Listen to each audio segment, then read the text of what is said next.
قناة الصف.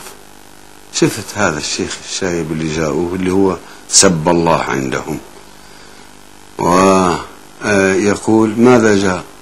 جاء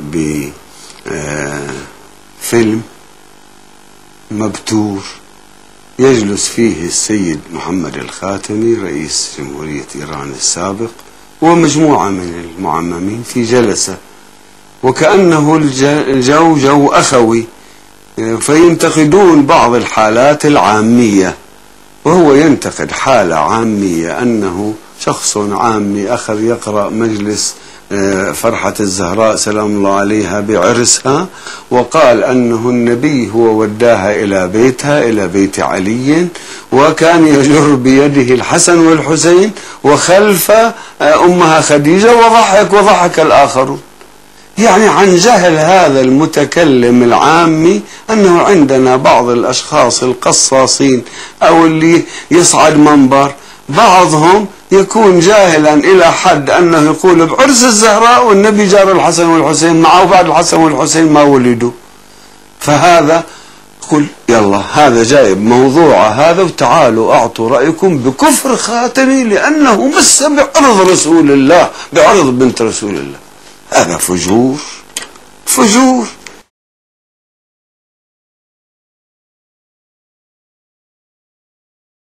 فجور آخر لخطيب من الخليج لعله من البحرين، خطيب شايب يتكلم، وأول شيء يبين الذين حرفوا التحريف الإسلام وسببوا انهيار الأمة وما شابه لعنهم، ثم قال بعد هذا صلى الله عليك يا رسول الله، كل معنى كلامه أنه كل الحق عليك، أنت ما وصيت، ما جعلت وصي، والأمة وقع فيها هذا الاضطراب وسفك الدماء، إذن أنت أخطأت.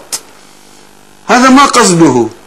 قصده يريد أن يقول أنه محال أن لا يوصي النبي صلى الله عليه وآله ما ترتب على هذا الوضع.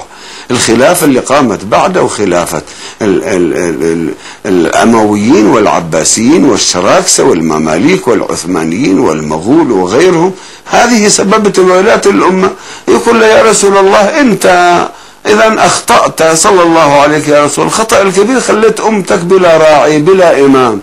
هذا ينتقد الآخرين الذين يقولون تعال هرج عليه. ماذا يهرج؟ يقول شوفوا لعن النبي، كان لاعن المنحرفين بالأول وثم قال صلى الله عليك يا رسول الله. هذا فجور، حين فجور بني أمية. والله هكذا كان يركب بني أمية الأحاديث اللي نراها ونرويها ونشوفها في مصادرهم. هذا أيضا نوع من الفجور، يهرج على الشيعة ويتصلون بي مؤيدين. نعم نعم نعم، لازم يتصلون بي. أحضر لك مهرج بالتليفونات يتصلون بي بعد